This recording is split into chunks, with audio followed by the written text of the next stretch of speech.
Hello everybody, welcome to Sports Federation TV, where we talk about what's happening in the world of sport in the Western Cape, and we look after the federations from the Western Cape Provincial Sports Confederation as well as the various districts in and around the Western Cape. And for those of you who have never tuned in or watched the show and you're not sure how the sports structures work in the Western Cape, well, we've got 6 districts. Of course, Western Province, which is, or at least Cape Town, which is the old Western Province. We've got the Cape Winelands, which is the old Boland.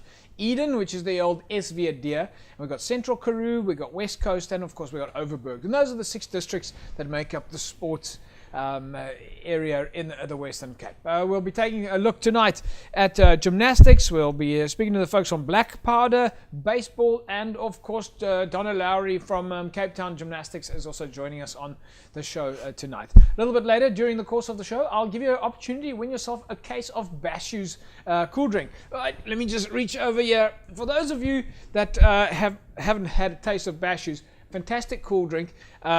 Bashu's, one of South Africa's oldest cool drinks, got some fantastic stories behind it. And many of you that are watching the show will, of course, remember those old trucks that used to come driving past the house, and you'd be able to buy your case of Bashu's, and then somebody would take the old glass bottles back and then take them to get them clean. And next week you get your new case of cool drinks, and so the cycle continues. So Bashu's been around in South Africa since 1899. Been around a while. A truly South African cool drink. So you can win yourself a case of Bashu's a little bit later in the show. I'll tell you how to enter that competition. Donna Lowry, Vice Chairperson, Cape Town Gymnastics. Welcome to Sports Federation TV. Thank you. Of course, you've been on the show with us before. I have, yes. And you've brought with yourself a lovely young lady, Lauren Isaacs. Lauren, you're the head coach at Atlantis Gymnastics. Yes, I am. All right. So Yeah. how long have you been in the world of gymnastics?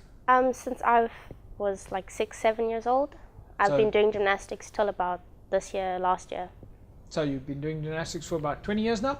Oh no, 10 or so. 10. Okay. So 10. you're about 16 then?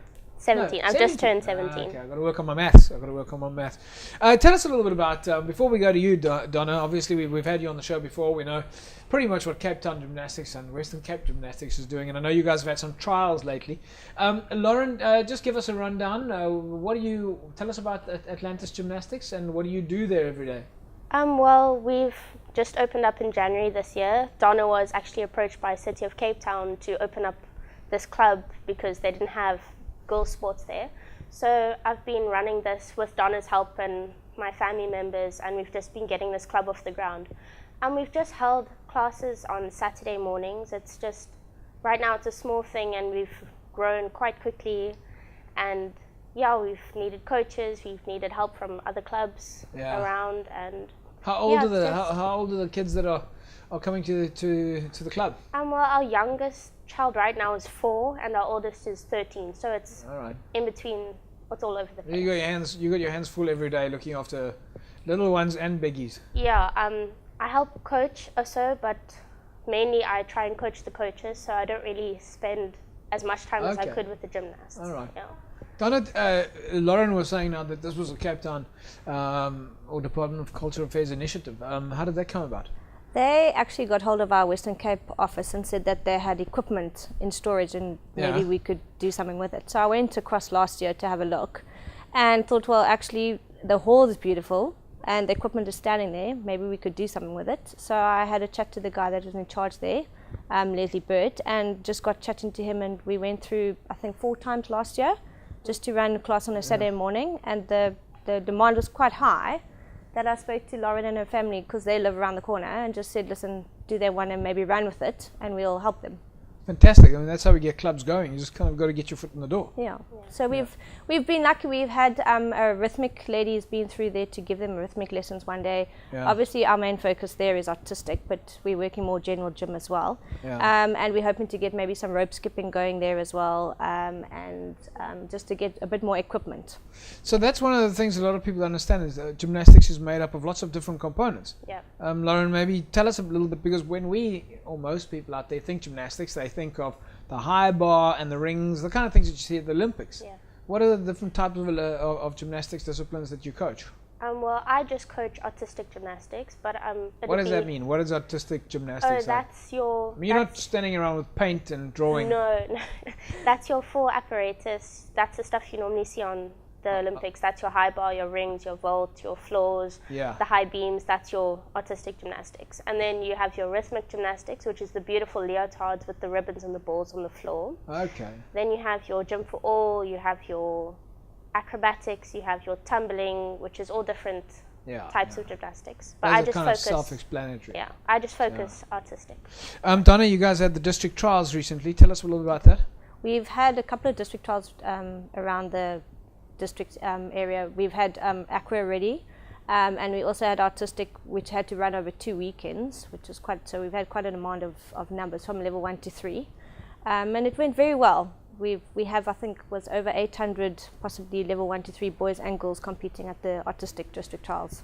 How did the levels work? You talk about level 1 and level 2. Yeah, normally you have your foundation phases at for gymnastics. So every discipline has different levels. So you would have your beginners and recreational classes, and then as it gets more competitive or more participation work into it, then you get into level 1, level 2, level 3, and so it works its way up until you get to the Olympic sections. And where do most of the kids come from when do they come from different schools or clubs, and then they come together for district trials? All the clubs get together, so the district trials will be all the clubs registered in the Cape Town district. Right. They get together and then they make up the district trial team, and then from there they will go to the South Zone competition. All right, that's of course when your districts are competing against each other. Yeah, that's right. How many clubs we got now in Cape Town? There are 45. 45 clubs. Yeah. All right. Is that a bigger number than before? I mean, you certainly seem to be opening clubs. We've got lots of clubs opening, but it also depends on venues, equipment. If you're doing artistic, you obviously need the artistic equipment, which is quite expensive. Yeah. If you're doing rope skipping, you just need a few ropes. So it depends on, I think, facilities and what specifically that coach is wanting to do. Okay, so we've got a couple of pictures that you sent in here as well. Am I right in saying that this picture you got here, is this a parallel bar? Yeah. Am I saying, Lauren, is that the right word? Yeah. Okay, so what we got, Donna, just talk us through what are we looking at here? This was actually last Saturday. We've got the P bars, but because we only have P bars, the parallel bars at Atlantis, we doubled it up as a normal bar.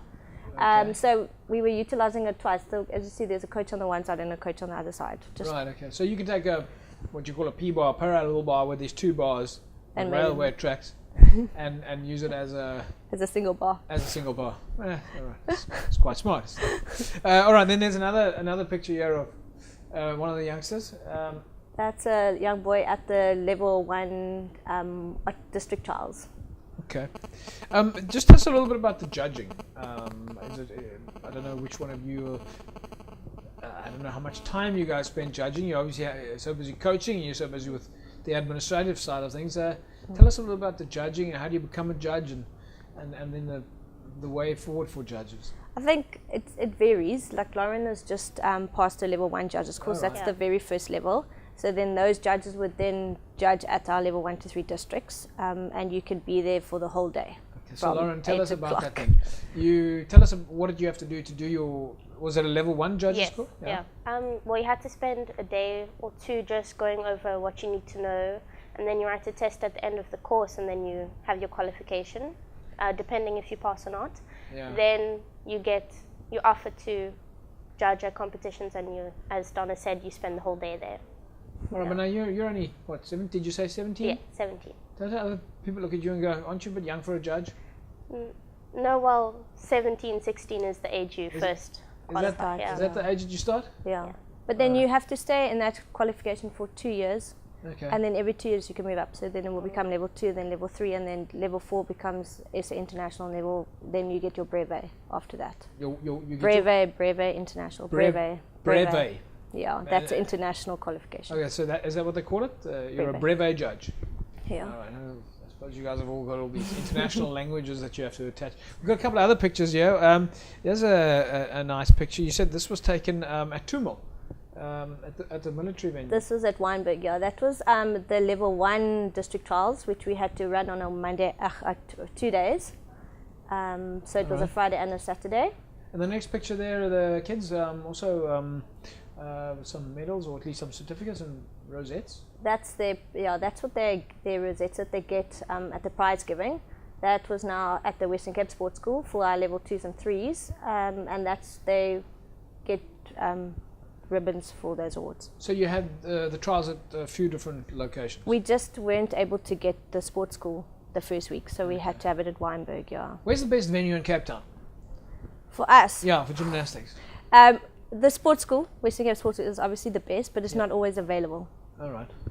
But is that then just gymnastics equipment in there, or is it? No, you have to pull it out and set it up. Yeah, we have to set it up. Cape Town Gymnastics actually has their own equipment sitting in containers, and then we have to get people to unpack the containers, set up the equipment for the competition, and then pack it away after that. Where do you store that? You said it's in a container, and where's it stored? At this Western Cape Sports School. And then you say you arrive there, you go to your container, you take it out there, and you put it up in the Western Cape Sports School hall.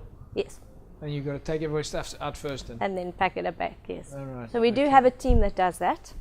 Well, I would imagine you'd have to have a team.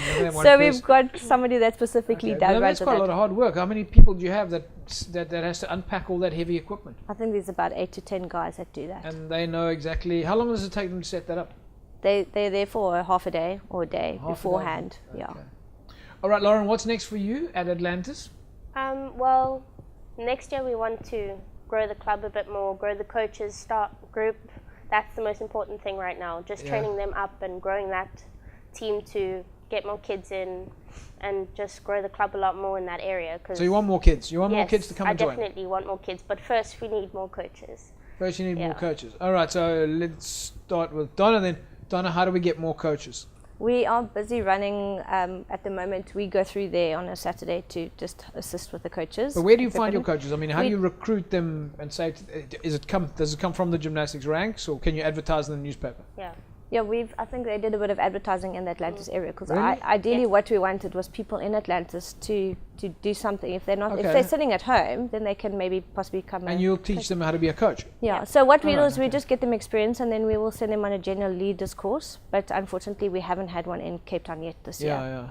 All right. So Lauren, if somebody comes to you and says, "I want to be a coach," you don't have to have been a practicing gymnast. No. Right now we have about 8 coaches who have just literally come off from the metaphorical street and are helping out right now, and it would help so much if we had a general leaders course, because now they're getting hands-on experience, which is great, but they need the sort of technical knowledge as well. Okay. Yeah. All right, so if anybody's watching right now and they want to become a coach, where do they go? They can go, well, they need to first get the experience that they need. How do they get hold of you? I mean, where do they knock on the door? Do they phone you? I think finding us on Facebook or social media platforms would be great. I mean, there are contact numbers and email addresses that you can contact us and just offer to help. And most coaches, head coaches, would grab at that. All right, so I'm going to ask the guys to put your email address at the bottom of the screen here, right here, there. Yeah, scrolling in and staying right there. Okay, so we got your Cape Town Gymnastics email address on screen now. Okay, what about the kids? What about the kids? You also said you want to get the club to have more participants. That's your goal at the moment, to get more kids. Where must these kids come from? What do the moms and dads do if they've been watching the show right now and they want to come and do gymnastics in Atlantis?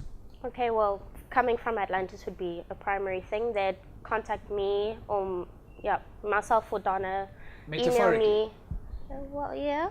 Metaphorically, come off the street. Yes, they can come from anywhere. Just contact us. Let us know when you want to come. We'll get it. And at the moment, it's Saturdays. Are you planning on having some more classes during the week, or? Until I'm finished with school, I'll look at that option to expand it during the week and stuff. Yeah, I'm glad to see you've got a head screwed on straight, Donna. Yeah. Taught her well. Studies first. Yeah. Of course, there are other clubs in Cape Town. Same thing, same Facebook, same email address, or? They can actually go onto the Western Cape Gymnastics Association website, and then they will have a list of all the clubs in the different districts, and they can just look under Cape Town district, and they'll be able to find the club's contact details there. All right. So what's next? We know what Lauren's doing. She's trying to find coaches. She's trying to find kids. She's only 17 years old, and she's driving a whole sports initiative in Atlantis. Lauren, that's fantastic. Donna, what's next for you? What are you guys busy with from an administrative point of view?